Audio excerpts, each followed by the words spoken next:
Buenos días, niños. Bendiciones en esta mañana. Vamos a comenzar con la asignatura de Ciencias Sociales y vamos a conocer un poco de la historia de nuestro país. Vamos a conocer a Honduras.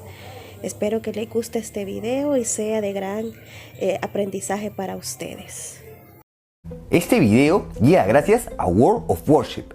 Descárgalo gratuitamente para PC desde el link que pongo en la descripción y utiliza el código Estaciones de Acción para ganar los siguientes regalos: 250 doblones, 1 millón de créditos, 3 días de premium y un barco premium Campbelltown.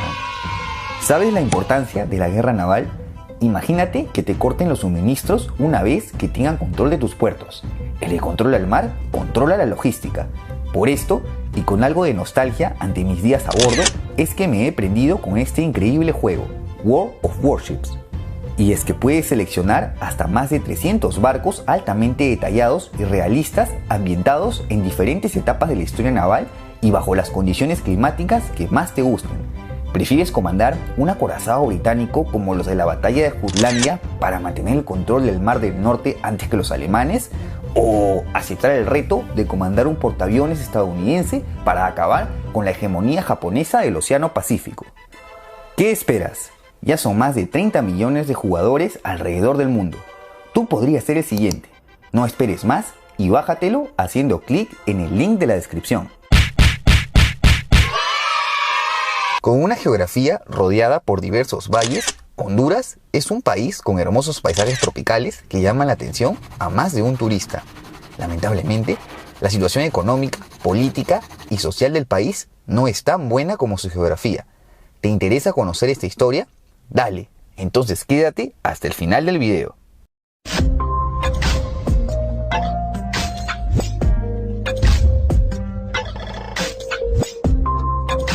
El territorio del actual Honduras fue habitado por diversas culturas precolombinas. El occidente del país formó parte de la región cultural conocida como Mesoamérica, existiendo aquí sociedades mayas y toltecas, aunque éstas entrarían eventualmente en decadencia. Además de estos grupos, existieron otros pueblos como los chorotegas, tulupanes, lencas, jicaques, entre otros. La población indígena más numerosa a la llegada de los españoles serían los lencas. Estos pueblos se organizaban en señoríos de unos 500 pobladores gobernados por un cacique. Estos pequeños estados vivían en constantes conflictos y se caracterizaron por desarrollar una variada agricultura, con productos como el frijol, cacao y chile. Honduras recibiría el primer contacto con Viejo Mundo durante el cuarto viaje de Cristóbal Colón, quien llegó a Guanaja, a la que bautizó como Isla de los Pinos, para dirigirse luego al Cabo de Honduras y finalmente desembarcar en el actual Trujillo, tomando el territorio en nombre de los soberanos de España.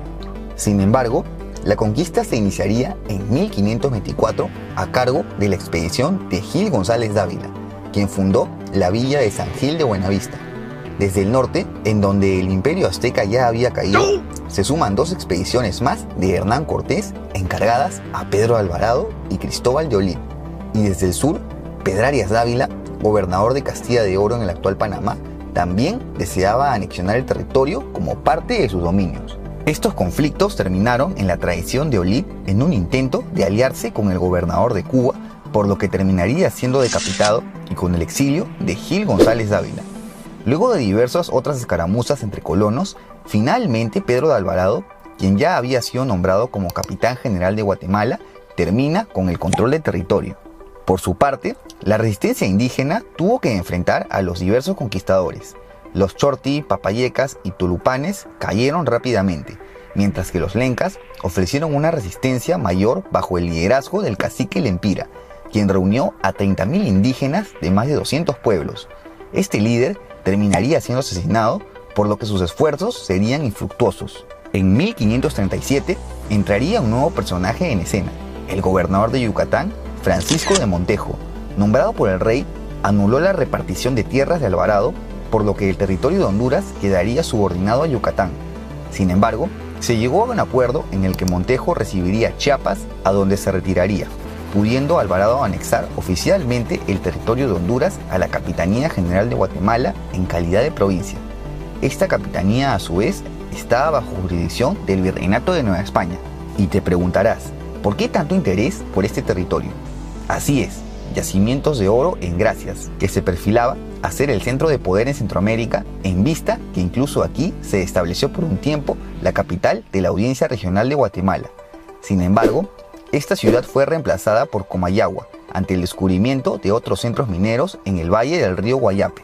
En general, la época colonial de Honduras se vivió de la misma manera que en los otros territorios españoles.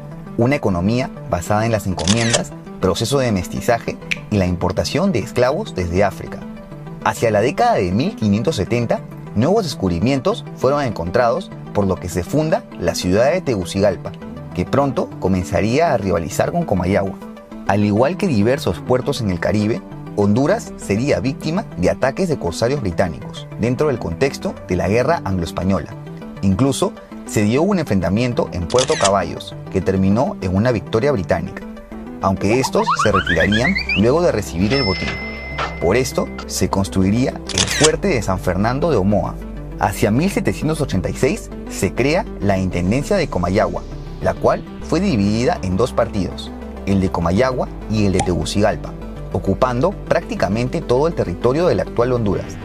Durante estas décadas cabe resaltar el creciente sentimiento independentista en las colonias americanas de España, influenciadas en hechos como la independencia de Estados Unidos y la Revolución Francesa.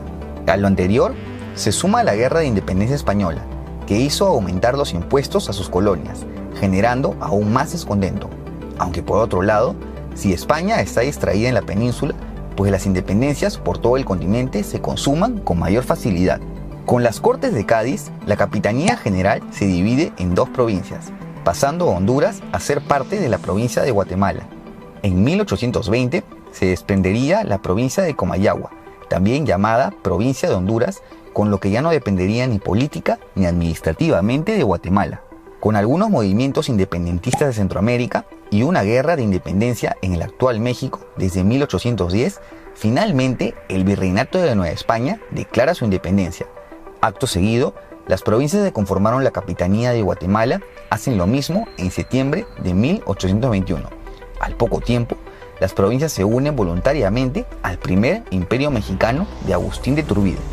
Al derrocamiento del nuevo emperador, las provincias de Centroamérica declaran su independencia, formando las Provincias Unidas del Centro de América en 1823. Al cabo de un año, el nuevo estado cambiaría de nombre al de República Federal de Centroamérica, pasando al estatus de Estado de Honduras. Paréntesis, para todo este proceso más a detalle, mira este video. Los primeros años de la nueva república se vieron marcados por constantes conflictos entre conservadores, representados por las oligarquías y la iglesia, y los liberales, representados por el prócer hondureño Francisco Morazán. Estos conflictos llevaron a una guerra civil, en la que Morazán, al mando del ejército aliado protector de la ley, se impone a los conservadores y obtiene el poder. Sin embargo, Morazán sería derrocado y, a pesar de nuevos intentos por recuperar el poder y mantener la unidad centroamericana, termina siendo fusilado en Costa Rica en 1842, con lo que todo proyecto de unificación entre estos países moriría con él. Para esto, los diversos estados de Centroamérica, aprovechando la inestabilidad del momento, fueron declarando su independencia uno a uno. En el caso de Honduras, lo hace el 5 de noviembre de 1838. La joven república heredaría las pugnas entre conservadores y liberales. A estas se suman tensiones externas en vista que, al estar en medio de otros nuevos estados con los mismos conflictos internos, cualquier disidencia con algún vecino podría convertirse en una amenaza. Durante los primeros años ocurrió el gobierno del conservador Francisco Ferrera, quien restituye los beneficios de la Iglesia Católica y toma el poder en 3 oportunidades. Estos gobiernos conservadores debieron hacer frente a ciertos problemas diplomáticos con el Reino Unido, quienes habían restablecido su control sobre las islas de la bahía. Un gobierno liberal no llegaría hasta el mandato de José Trinidad Cabañas, prócer hondureño que impulsó la construcción del ferrocarril y estableció las primeras 50 escuelas públicas, por lo que se convertiría en uno de los personajes más recordados de la historia hondureña. Sin embargo, como te mencioné hace un momento, las amenazas externas se hicieron presentes. Cabañas sería derrocado por el conservador guatemalteco Rafael Carrera, quien ya había consolidado la hegemonía de su país en la región desde la Batalla de la Arada, y en su lugar establecería un nuevo gobierno conservador. La lucha entre ambos bandos fue suspendida durante la invasión a Nicaragua de los filibusteros liderados por William Walker, quien se proclamó como presidente del vecino del sur. Luego que los países centroamericanos se unan para expulsarlo y que el Reino Unido finalmente reconozca la soberanía sobre la Mosquita hondureña y las islas de la Bahía, Walker desembarcaría en Trujillo, con la esperanza de recibir apoyo de los hondureños contrarios al gobierno de Santos Guardiola y de los colonos británicos que protestaban por la cesión de la soberanía británica. Sin embargo, le salieron mal los cálculos y terminaría siendo fusilado en Trujillo en 1860. Durante el resto del siglo, Honduras sería gobernado por presidentes auspiciados por sus países vecinos. Entre ellos destaca el general José María Medina, quien ocupó la presidencia en 7 oportunidades y luego de una intervención guatemalteca sería derrocado y fusilado en 1878. Destaca también el liberal Marco Aurelio Soto, quien con el apoyo del guatemalteco Barrios logró llegar al poder implementando una reforma liberal mediante la que se consiguió un crecimiento económico y la modernización del país, aunque claro, también dimitiría por presiones externas. Sí, Honduras fue un país muy influenciable. De hecho, cierta estabilidad política no se consiguió hasta el ascenso del poder de Policarpio Bonilla, con el que se promulga una nueva constitución, la ley agraria, y se firma un pacto de unión con los presidentes de Nicaragua y El Salvador. El siglo XX se caracterizó por el inicio de concesiones de tierras a empresas extranjeras como la United Fruit Company. En el caso de Honduras, destacó la explotación del banano, y como te imaginarás, esto significó un crecimiento económico que vino de la mano con el incremento de la desigualdad de las clases sociales. En este periodo destaca el gobierno del nacionalista Manuel Bonilla, quien brindó apoyo a estas concesiones a empresas extranjeras, además de reprimir a la oposición liberal. Aunque por otro lado, conseguiría obras como la delimitación de la frontera con Nicaragua en la zona de La Mosquita. Y como es costumbre en la región, las dictaduras no podían faltar. En el caso de Honduras, destaca la de Tiburcio Carías Andino, quien con mano dura detiene las guerras civiles entre nacionalistas y liberales. Carías suprimió la autonomía de los gobiernos locales, promulga una nueva constitución, fortaleció las Fuerzas Armadas y mostró apoyo a las empresas bananeras. El dictador dejaría el poder en 1949 tras presiones de Estados Unidos. Tras un nuevo periodo de inestabilidad, llegaría al poder Julio Lozano Díaz, quien en un principio gobernó aludiendo unidad nacional con un gabinete con políticos de todos los partidos, aunque por otro lado intentó aferrarse al poder, por lo que la opinión pública se fue contra él y terminó siendo derrocado en 1956 por una junta militar. Tras una nueva constitución, llega al poder Ramón Villeda, quien firmaría un tratado de comercio e integración económica por los otros países centroamericanos, mostraría un acercamiento a Estados Unidos y financiaría sus obras con fondos del FMI. Ante estas reformas, su popularidad decreció y terminaría siendo derrocado por un golpe de Estado en 1963, subiendo al poder el general Osvaldo López Arellano. El descontento popular crecía ante la constante desigualdad y otras adversidades como la derrota militar hondureña durante la Guerra de las 100 Horas, que tuvo nefastas consecuencias como la muerte de unos 3.000 hondureños y el fin del mercado común centroamericano. A esto, sumarle las desgracias económicas y mortales tras el huracán Fifi, que se llevó la vida de 10.000 personas. A pesar de la constante inestabilidad política por los constantes golpes militares, la economía logró cierto crecimiento durante estas décadas debido a la demanda internacional de los productos hondureños y la disponibilidad de préstamos extranjeros. Hacia 1982 se estableció una nueva constitución para restaurar el Estado de Derecho tras varias negociaciones entre fuerzas políticas y militares. La democracia se iba restableciendo. Durante las últimas décadas, ante el reciente ascenso del sandinismo en Nicaragua, Estados Unidos vio en Honduras un bastión desde donde podría lanzar una contrarrevolución, con lo que se dirigió un ejército contrarrevolucionario nicaragüense desde Olancho y El Paraíso. Durante el siglo XX se siguieron sucediendo diversos gobiernos de manera democrática.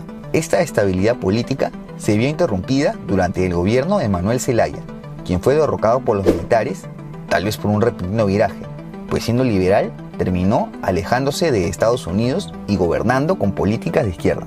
Ante todo esto, Lamentablemente, el pueblo hondureño aún no alcanza una calidad de vida aceptable y los índices de pobreza continúan por encima del 60%. Esto llevaría a miles de hondureños a ser parte de las caravanas de inmigrantes hacia Estados Unidos en búsqueda de una vida digna. La situación social se agrava con la crisis postelectoral de Honduras, en la que la población se manifiesta ante el presunto fraude electoral tras la reelección del presidente Juan Orlando Hernández, a quien además acusan de tener vínculos con el narcotráfico. Estas protestas se han mantenido hasta el 2019, exigiendo la renuncia del presidente. ¿Y tú qué opinas? ¿El presidente Hernández debe renunciar? No te olvides de dejar tu comentario y si te ha gustado este video, apóyame con un like y suscríbete a mi canal. También puedes seguirme en mis redes y si te interesa apoyar este proyecto, cualquier donación en Patreon será bienvenida. ¡Hasta la próxima!